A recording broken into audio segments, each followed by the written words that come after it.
Hey guys, Jason here. Welcome back to the channel and welcome to another video. Today I'm going to be giving you guys an update on the Losi 5ive-B. I've picked up a conversion, I've picked up an ESC, I've got a few things just kind of going on with it. I also got some upgrades and stuff coming in. But what I wanted to do first, guys, was if you watched my last video on the Kraton 8S, we took it out. I had a really good time, was having fun, got some big air, all that kind of fun stuff. And at one point, I had decided just to put the truck on the tailgate to make sure everything was good. I took the body off, and that's when I had noticed that I had broke a bunch of the brace kind of rod ends.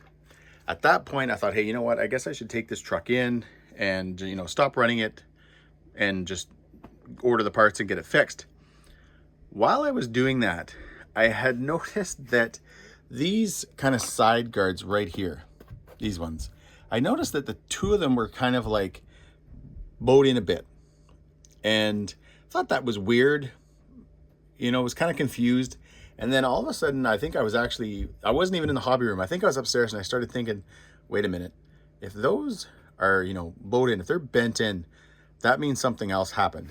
Came back downstairs and I took just a better look at I guess I just looked at the chassis, and I don't know if it's coming across, guys, on camera, but it is severely bent.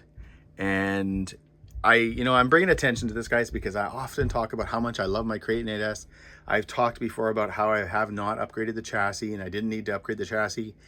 And as soon as I took this truck to, I don't even want to say hardcore send it level or anything, but definitely the next level for me, that's, well, hey, you can see right here, this is what's happened. Because again, guys, this truck was running. I was still ripping it around. I was still driving it. I hadn't done anything severe enough to actually stop the truck from running. But now that I've got it home, between those rod ends, between the chassis, as well as, guys, I don't know if you'll be able to tell, but both of my rear drive shafts are also bent. So those, I think I'm just honestly going to throw in a vise and see if I can straighten them up a little bit, because I've replaced a lot of those and I'm getting kind of tired of replacing those. So I'm going to see what I can just do myself. But anyways, guys, the other thing you can see here is the motor is gone. I also broke this fan. Nothing new. I've mentioned that before, that I break a lot of fans. I've borrowed the 800 kV out of this for now.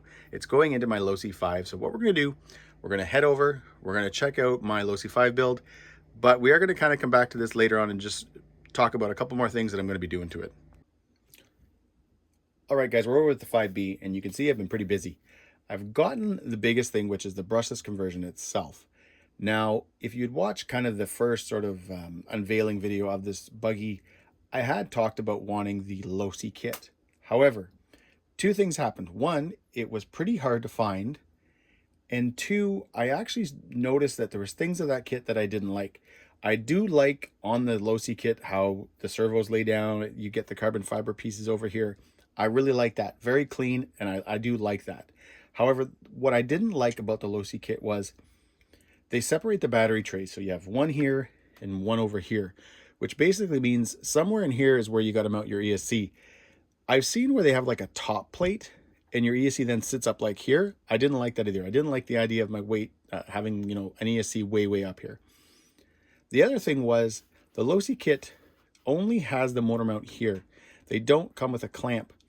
So when I started looking at all the kits and kind of basically becoming more invested in doing more research, the top tuning kit, and I'm going to leave, guys, a link to the site and to the kit in the description so you'll be able to easily click on it. They were the only ones that came with the motor mount like this, where you get the clamp, but also you get your battery tray.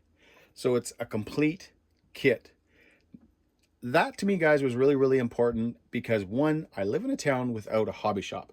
So when I buy something, if it comes and all of a sudden I've got to try to, I've got to find something I can use for a battery tray, or I'm going to go in and look at, just battery trays for other RC cars that I can use to kind of adapt to fit what I need for the vehicle I'm working on.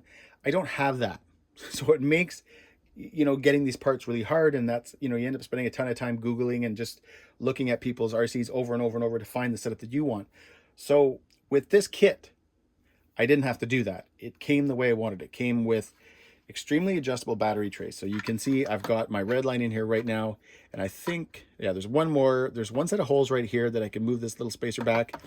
or a little mount back if I had a smaller lipo, but then you can see I still have 3 more holes if I had a larger lipo in there. So if I was going to run, which I don't want to spoil anything, but if I was to run 2 6S packs, you can see that I can still just move that spacer back right here, and I can run 2 of these big guys with no problem whatsoever. So that's cool. So I like the fact that they give you that kind of tunability. There's a big chunk of Velcro straps. So you'd have Velcro, Velcro, Velcro, Velcro. So they're not going anywhere. I really liked that. That was a big deal for me, guys, having the adjustable battery tray, having the batteries over here, having the motor mount with the clamp, which then frees up this area over here. Now, I'm going to be doing stuff, guys, in a later video where I'm going to... Actually, I don't know what I'm going to do. I can remove this box. I'm going to bring you guys in closer so you can see. So this is, guys, the original box for the receiver pack. So the battery pack to run, you know, the receiver, the servos, and all that kind of stuff. I don't know yet what I'm going to do. I've seen where people will Dremel like this off. So like, let's say the, you know, 3/4 of the battery box or even more. It's nice to leave this here because these, you know, you can actually feed your wires through, which come through and then can come right into your receiver box. But the other thing I thought of doing is basically kind of almost notching out the battery box so that the ESC itself, which, oh, by the way, guys, I'm starting with an XLX2. I haven't even mentioned that, where I can kind of notch the box out. So this will sit down sort of inside, and then I can, you know, whether I do the industrial Velcro or double-sided tape and then a couple of, you know, zip ties, I can get this down nice and low. I also picked up, I don't know how good it's going to be, but I picked up this Power Hobby fan that is a direct replacement for the stock. So it's just a deeper fan. It does run off of a separate 3S. So I've got a couple of those kicking around that I use. I have one of my X-maxx. So I'd have like a little teeny tiny battery back here to power the fan. So I'm going to see, guys, though, what I'm going to do back here. I've got to figure this out and decide how I want this setup to be, because I do want the ESC low. I don't want to just... if you guys remember this sits on here. I don't want to just mount it to the top of this and have my ESC, you know, sitting up here. That's not what I want to do with this. So I'm going to play with that, figure out what I want to do, look at what other people have done. The most popular thing, guys, is just to basically kind of notch this out, remove the whole tray, and then you just mount this down, and it kind of sits a bit on the chassis and a bit on the guard. Because if you haven't noticed, guys, I'm going to kind of bring you in over top. This diff sits off. It's off center. This motor is not centered, but fairly close. You can see the brace. These braces are centered. So you can see how close the motor actually sits. So you don't have the same amount of room here as you do over here. So, but you still have room, obviously. Like when I say over here, I mean like if you took this motor off, you have a good chunk of area. It's not the same over here. So I will be figuring out something there. I think I've rambled on long enough. You guys know I'm going to figure out something over there. One thing, guys, I haven't talked about yet was I did a few upgrades even before I'd ordered the conversion. I had bought the Losi, the 2 chassis braces, so the front and the rear. I've got this Losi top plate. It just kind of sits over like your steering bell cranks and all that stuff. I've always just, to be honest, guys, when I originally had started wanting to build this buggy 2 years ago, these parts were always just part of the build as much as the ESC and motor were. They were just something I always wanted to do. I don't like the look of the black. Obviously, the, you know, being that these are metal, they're going to be a lot stronger. Hopefully help keep my chassis straight, all that kind of stuff. But again, I'm going to be honest, guys, more for looks than anything. I've just always really liked the looks of them. And in any vehicles like my Losi 5Ts in the past, I've always got either the TR braces or I forget what other companies I've used. The Losi also, Losi used to have a nice blue one that I'd used in one of my past trucks and stuff like that. It's the same anodizing as the spring. So anyways, I done those, as well as, guys, underneath, I've got some chassis protectors. The front one, I mean, I guess if you're coming down on in your landings and stuff like that, it'll help here. But more so, guys, in the rear, we all know that the rear usually gets the grunt. It's usually where your chassis just starts to kind of shred apart just from bad landings, or even if it's just ripping over stuff and you're gunning it and squatting. So I've also always, guys, had these on my Losi 5T. Again, they just look great, as well as they do add the bottom of your chassis some protection. While we're underneath here, guys, I'm going to show you this too. Usually underneath a Losi, you have little inserts. I don't know if I have mine that I took off handy. I don't know where I put them.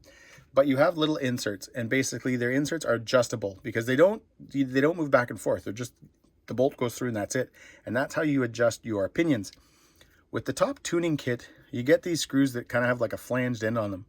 So you're able to basically just loosen the screws, and you can actually move the whole motor mount back and forth for whatever pinion you're going to be using. I don't know yet. The kit comes with a 16. I do have over here, that's an 18. And I believe right now, guys, those are the only two mod 1.5 8mm, I believe, shaft pinions I have. So all the other pinions I have for some of my other trucks won't work in here. So that's all I have right now. I'm going to try the 16 first, see how that goes, see how that runs, and then I will move maybe up to the 18. All right, guys, something I had forgot to touch on. This motor mount, I had to do kind of a small modification, but the funny thing is, now that I've looked at what I've done in my modification, I've realized that I've kind of made a mistake. Anyways, we're going to get to that. So originally, guys, these two holes right here, so these ones and these ones and these ones, are for the clamp. So there's two bolts that go underneath this plate, and they come through these holes and they mount to the clamp. That's how you hold your clamp in. The problem I had was this. Being that this is a Castle motor, you get the contacts are right here. When you move the brace into these holes, it basically sat like right here. It did clear the contacts. I should make that known. It does clear them. The problem I had, guys, and this might seem odd, I could not desolder these wires. I tried. I did everything I knew, everything I could. I could not melt that solder. I don't know what's up with it. It just did not want to melt at all. And I found myself, realizing like, oh man, that tip's been on there a long time, and it's obviously transferring heat. It's bringing heat down into the motor, and I didn't like that, so I stopped.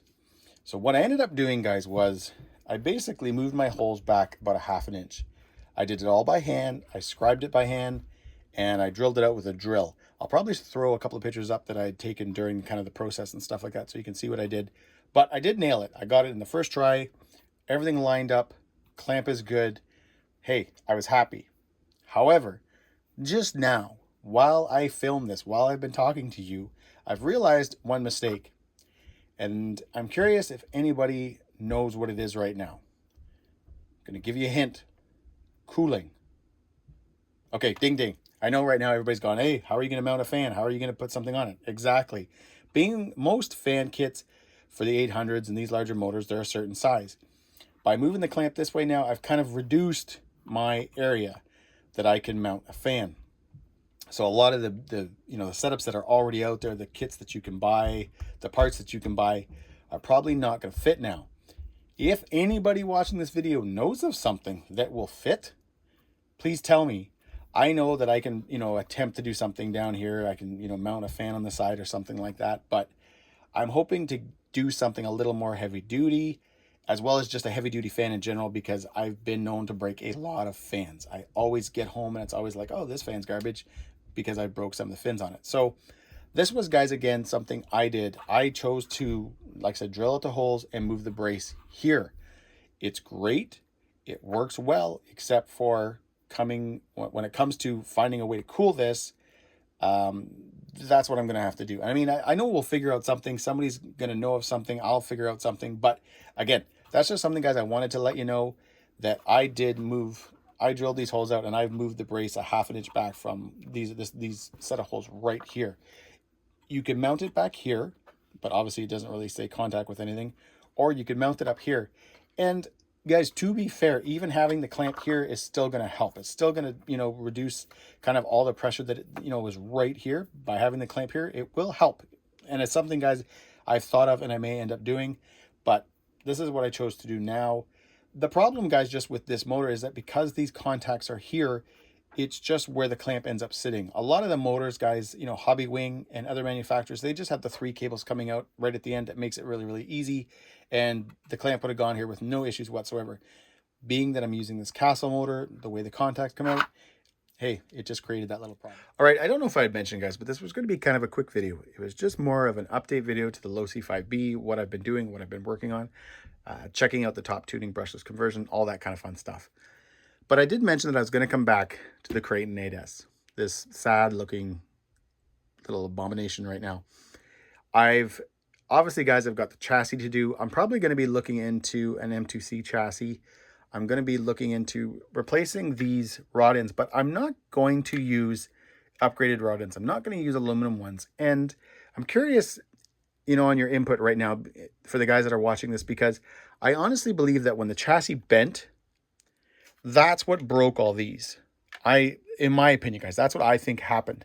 I think it just, in that, you know, that split second that it kind of, you know, crimpled, however you want to put it, it obviously would have put pressure on everything else. And that's how all these broke. So I believe that if I replace the chassis, get a good quality, you know, 70-75 chassis in there, that unless I bend that chassis, these shouldn't break. That's just my opinion. You know, for the price of buying all those aluminum ones and stuff like that, I feel like, again, good quality chassis, shouldn't bend, these shouldn't break. Obviously, I'll find that out. But the one thing I wanted to do now, guys, for you, for those who have never seen an XLX2, this is the first time I got it. I took it out of the box and I was like, whoa. I was really impressed because it's huge. It's not what I expected. A lot of you have probably seen a Mamba Monster 8S. Now, to be fair to this little guy, he's been in the Kraton. He's been running that 800 kV motor with no problems whatsoever. I've never had any issues with, like, you know, a cutout, a brownout, stalling, whatever you want to call it. Nothing. However, I am going to be running the XLX2 probably in the Kraton at some point, because I'll either be picking up the Beast 300 amp 620 kV combo for the Losi, or the Castle 1100 kV system for the 5. So either way, an XLX2 is going to find its way into the Kraton. Mamba Monster 8S, the XLX2. Guys, it is huge. It's kind of funny how much bigger this ESC is. And again, guys, to be fair, the Mamba Monster 8S has done great in the Kraton. Like running it on 8S, running that 800 kV, there has been no issues whatsoever. But this thing, guys, is a monster. Even the bullets, I think the bullets on the Mamba Monster 8S are 6.5, and they're 8mm on the XLX2. So I actually have to solder new connectors, new bullets onto that 800 kV to fit in this. Either way, even if I do change out the ESC motor, I'm going to be running this XLX2 in the Kraton 8S. And the reason I'm going to be doing that is this ESC right here is going to be going into the Kraton EXB. So that Hobby Wing system, the Max 6 and the 1730 is going to go back into the Hibao with that extremely slick body now. And this will be getting, the EXB will be getting the Mamba Monster 8S and probably the 1650 kV motor. So that's going to be coming, guys, in the next little bit. I got to save some money and do all that. But I haven't done, guys, a video yet on this, but I got a new body painted for my Hibao. And I don't know, I'm not going to show you guys too much, but it looks wicked. So not to poke fun of here, but Ready Set RC, if you're watching this video, this is what the Hibao body can look like painted. Okay, buddy? Anyways, guys, if you know what's going on there, I'm making fun of him because I want him to get his truck finished. So anyways, yeah, that's what it can look like. There's another one up there. Anyways, all right, guys, that's it.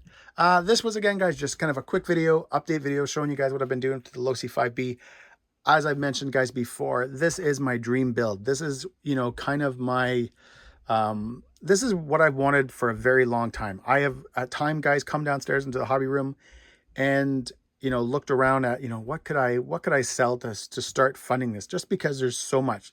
The buggy itself is expensive, buying everything, servos, the brushless conversion, ESC and motor, and honestly guys, even just the upgrades that I know I want to do to it. I was watching a video just yesterday of, I think it's Stephen Z or Stefan Z. I watch a lot of his videos because he does great Habao videos. And he has a Losi 5ive-B also, and he's got the 5T conversion on it. So he's got like the 5T arms, 5T turnbuckles, 5T drive shafts, and he's just beating the crap out of it, and it's taking it. He's having such a wicked time with it. And again, so all of a sudden I was like, oh, I might have to, do that. I may have to do the arms and all that kind of stuff. Wheels, tires, everything, guys. There's just so much. So what I was getting at before I rambled on there was, this is a long-term build for me. I'm probably going to have it running soon the way it is, just so I can kind of enjoy it, so I can get it out a couple times this summer.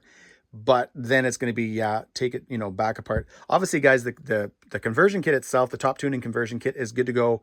You can buy different clamps, depending on obviously the size of your can. You can buy different clamps. So all that's cool. So the kit itself will be staying in here because it comes with everything I need. It's just going to be what I settle on for a motor. I'd be curious to what you guys think right now, especially to the guys who have built brushless Losi 5Ts, 5Bs, all that kind of stuff. Because a part of me, I'll be honest, guys, part of me is really wants to try that 1100 kV motor in here. I'm going to obviously try the 800 first, try the 16 tooth, try the 18 tooth pinion that I have, see how all that goes. The 1100 kV being that it's also, guys, the Castle 1100 kV is the same size can. So you still have a big motor. You're still going to have good torque and all that stuff, but you will get a little bit more RPMs out of it. The Beast 300 amp combo is a 12S combo. It's a 620 kV motor running on 12S. You don't need to put a lot of thought into that to know that that's going to be killer and crazy amounts of power. My only issue, guys, with that is adding that more weight. So having, 12 cells sitting here, having 2 monster 6S batteries sitting here, how that's just going to affect the buggy and its handling and all that kind of fun stuff. Obviously, I can run 8S on that combo, but I'd be running it with the 620 kV motor, so I would actually be a little bit slower. Yes, I can go up again in the pinion. I know all that. But anyways, guys, again, I think I've rambled on long enough. As you can tell, this is a project for me. I don't 100% know exactly what I'm doing with everything. So, and actually, it's what is making this a lot of fun. Because I'm not rushing it, I get to just see what's out there, see what other people have done, see what I want to upgrade still and all that kind of fun stuff. So anyways, guys, that's it. I've rambled on long enough. If you like this video, give me a thumbs up. Please subscribe and enjoy the video.